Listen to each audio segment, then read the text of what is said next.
Welcome back to another episode of Harmonious at Lunch, the show that fuels your business success. I'm Brandon Gano, your host and guide through the world of harmonious business growth. Today, we're unlocking powerful strategies with industry experts to help your business thrive. If you're a business owner, entrepreneur, or executive, you are in the right place. Join me and our incredible guests today on the journey to clarity, growth, and success. It is time to revolutionize your approach to business. Let's dive in with another episode of Harmonious at Lunch.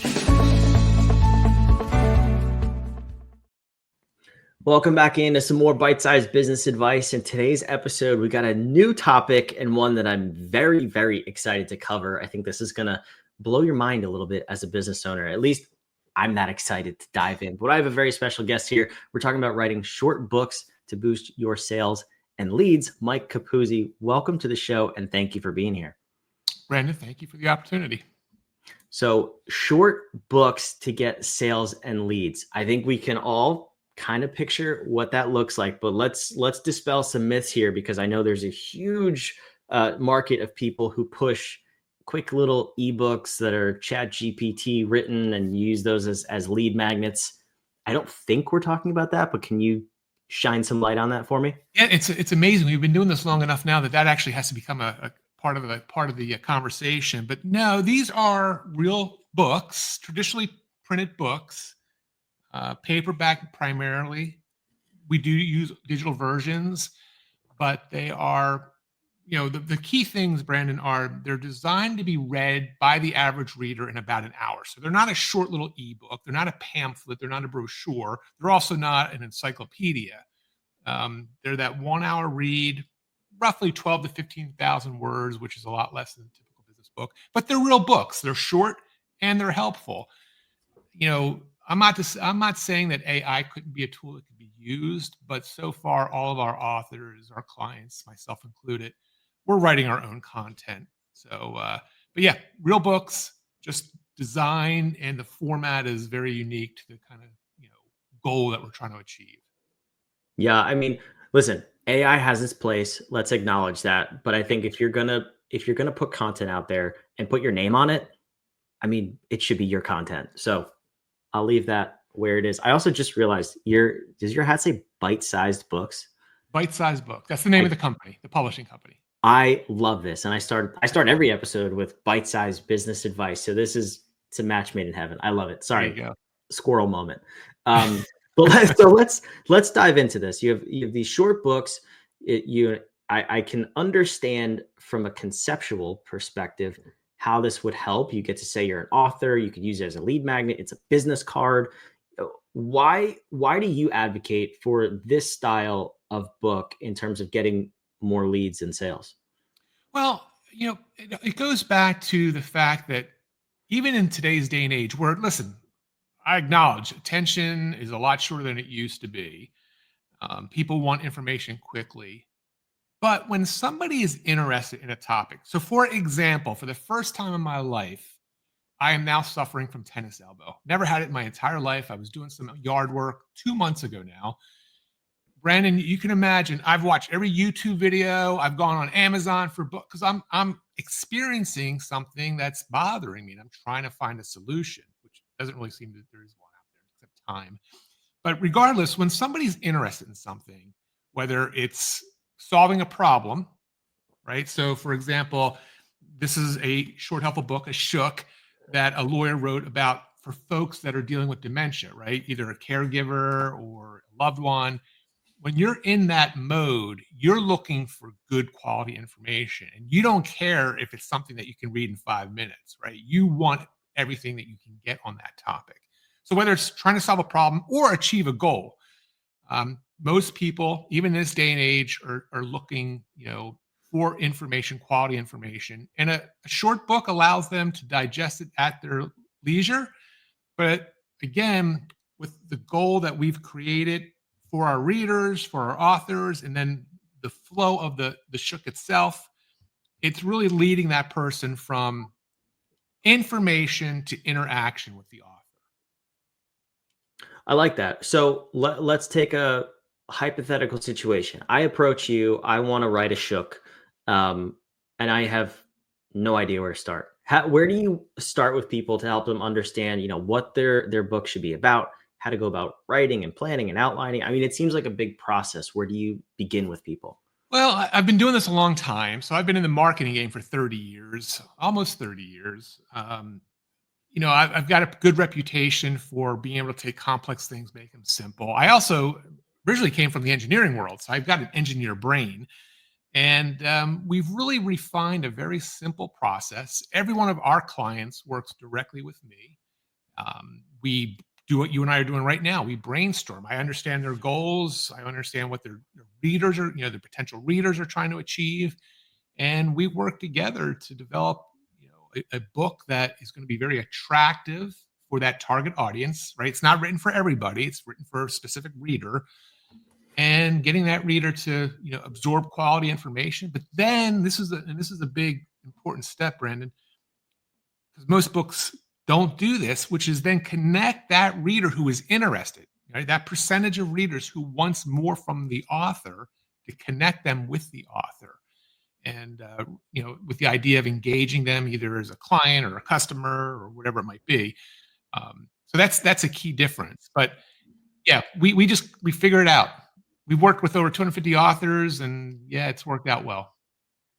I like that. How many, outside of your clients, how many books have you personally published? I think I'm up to 20. 20, that's it? You slacker. I'm kidding. That's impressive. But it sounds more impressive than it probably is, because again, they're short books. I'm not writing War and Peace, or I'm not writing a New York Times bestseller. That's probably still on my bucket list, but it's not something it's not, just hasn't been the immediate goal. What's interesting, Brandon, though, is, I used to speak a lot at events. Now I serve clients that speak a lot at events and keynotes and stuff like that. We will literally create a shook for that event's audience, to be given away at the event, to be used as a bonus, whatever it might be. So, out of that 20, some of those are very, you will never find them on Amazon. You'll never find them even behind me, because they were so uniquely designed for a very specific reason. But yeah, I think we're up to 20. I'm up to 20. Listen, you don't have to justify it. It's 20 more than I've written. So it's an impressive feat. As of today. Okay, fair enough.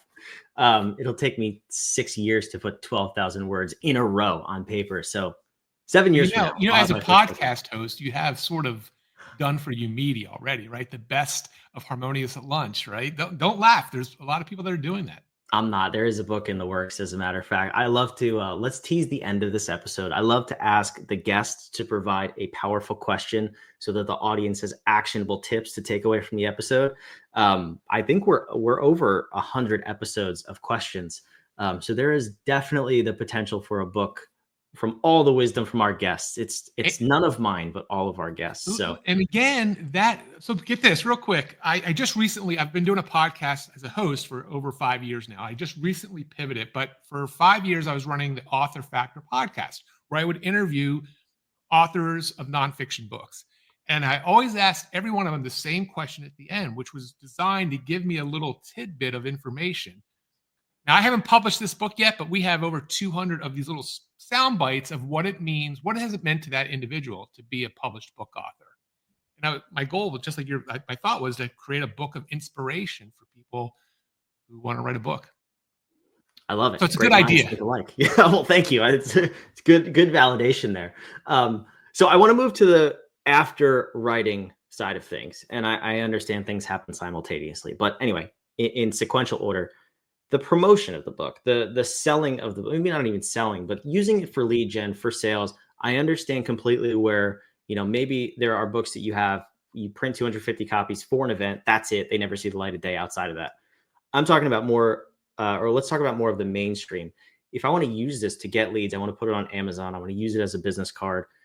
A common thing that I hear from people in this regard is, I know 4 people and a cow. I mean, how am I going to get this message out to the world, and who's going to even buy or see this book? So how do you approach that conversation? All right, so let's take one step back. We deal with 2 types of authors. We deal with maybe 2/3 of our authors are local business owners, the local dentist, the local chiropractor, the local insurance agent, whatever it might be. And those individuals, Brandon, all they want to be is what I call 5 Mile famous. They only want to be known in that community or whatever community they serve, however big it is, as the lawyer, the doctor, the chiropractor that does a specific thing. And they write a shook about that. So for them, they're already in business. They already have customers or clients or whatever. It's a matter of promoting the book to their existing customers, giving them away at events, maybe a local trade, local high school event, whatever it might be. One of the most interesting, matter of fact, the author who unfortunately has passed away, this was a gentleman in Grand Rapids, Michigan. He was a dentist. And when we published his shook 5 or 6 years ago, he's a holistic natural dentist. So he doesn't use mercury, he doesn't use fluoride. He would put copies of this, Brandon, in yoga studios, health food stores to give away, like with a little sign, take a book if you want it. And then within the first 30 days of him doing that very simple strategy of what I call OPC, other people's customers, getting your book in front of other people's customers, he got 3 new patients, right? So that's one strategy. The other strategy is for people more like you and myself who have more of what I call a global audience. Those are the authors that are typically on Amazon, online sales. The local guy, gal doesn't really care if he or she is on Amazon necessarily. But for the global author, then Amazon's the big one. And there it's just promotion. I mean, it's Amazon ads can be very effective. It can be very costly, but it can be very effective. It's really marketing 101, Brandon. I wish I could tell you to just push this button or take this pill and that's all you need to do. It's consistent, persistent promotion. Online, social media, everywhere you are. I'm traveling next week. I'll be on a plane. I'll have copies of one of my shooks with me just in case I bump into somebody. So it's just really trying to leverage as many things as possible. Yeah, I mean, I think that makes sense. And as much as I would love that same magic pill, it's doing things like this, right? Like getting your face out there. Podcast guesting. Yep. Right. So how are some of your clients? Let's talk about the 1/3 of clients who are not trying to be 5 Mile famous, because that's the majority of our audience serves clients all over the country, the world, even their state is outside of the 5 Mile famous range. So if you want to go that route, what are some of your client success stories or experiences that people have had after writing a shook to help them get their brand and their message out there? It's a great question. So again, I'm not going to say it's easy, but we've had several clients, myself included. So many authors, when they publish a book on Amazon, let's just use Amazon as the example, they upload it and they sort of, if it's there, someone will read it kind of mentality, which is the furthest thing from the truth. A well thought out book launch or a shook launch is really critical to get the Amazon algorithm working and getting, that initial momentum, which is important. And the best solution there, Brandon, if you have your own, if you have 100,000 of your own followers, then it's sort of a no-brainer. You'll be fine. But if, most folks don't have that.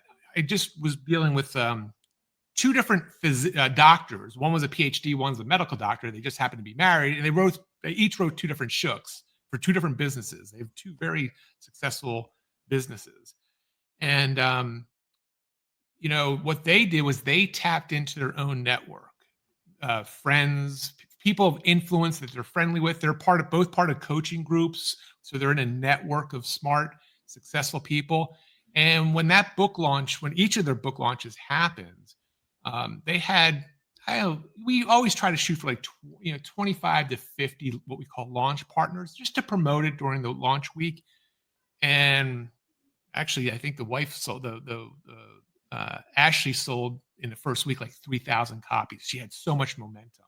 Now, it was a book on weight loss, so it was kind of everyone's interested in that. But tapping into it goes back to other people's customers, other people's networks. That is a very effective strategy. It means you have to have relationships with those people.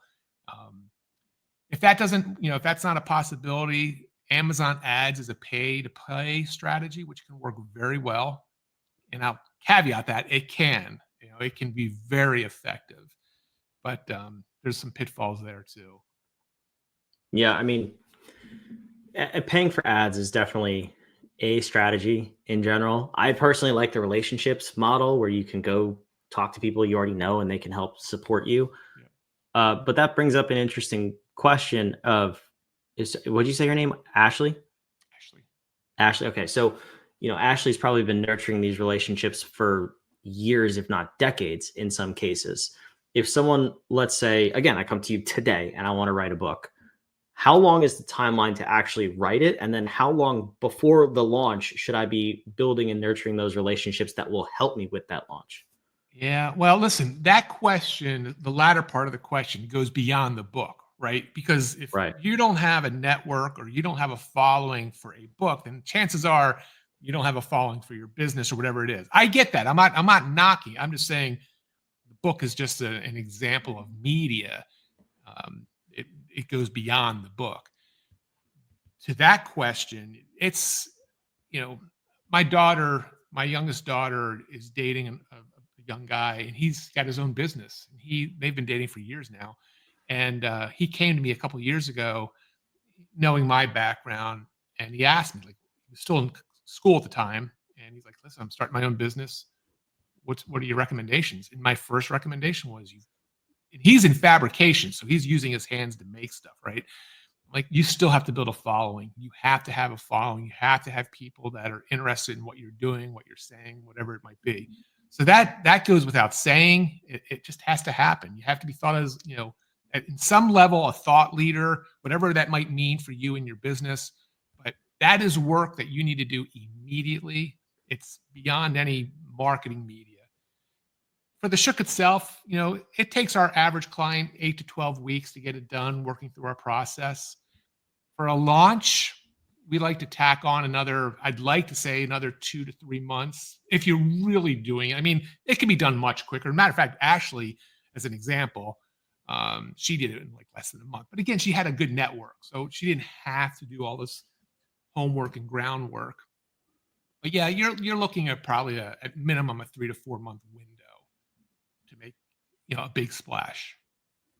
I think that's completely reasonable. But the reason I ask too is because we as human beings, I think we fall under this delusion, not illusion, that if you build it, they will come, right? The field of dreams. And I know for a fact that's not true about anything, almost anything, and especially not about a book. So that's just kind of where I like to get people's heads. And I'm sure you do too when you first talk to them. Like there are other things that you have to do to make this successful. It's not that silver bullet that's just going to magically get you more Yeah, leads. it's great insight for sure. And yeah, if you're getting to the point where you're like, oh, I got to try this shiny object because things are, now there's some fundamental foundational things that need to be fixed first.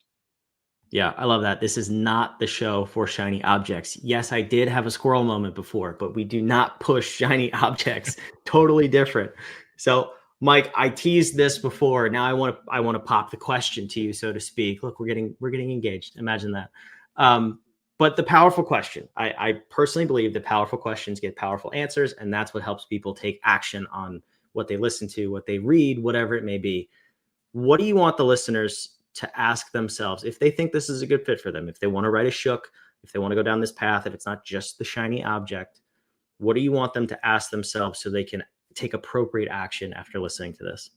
Yeah, great question. I would probably say, Brandon,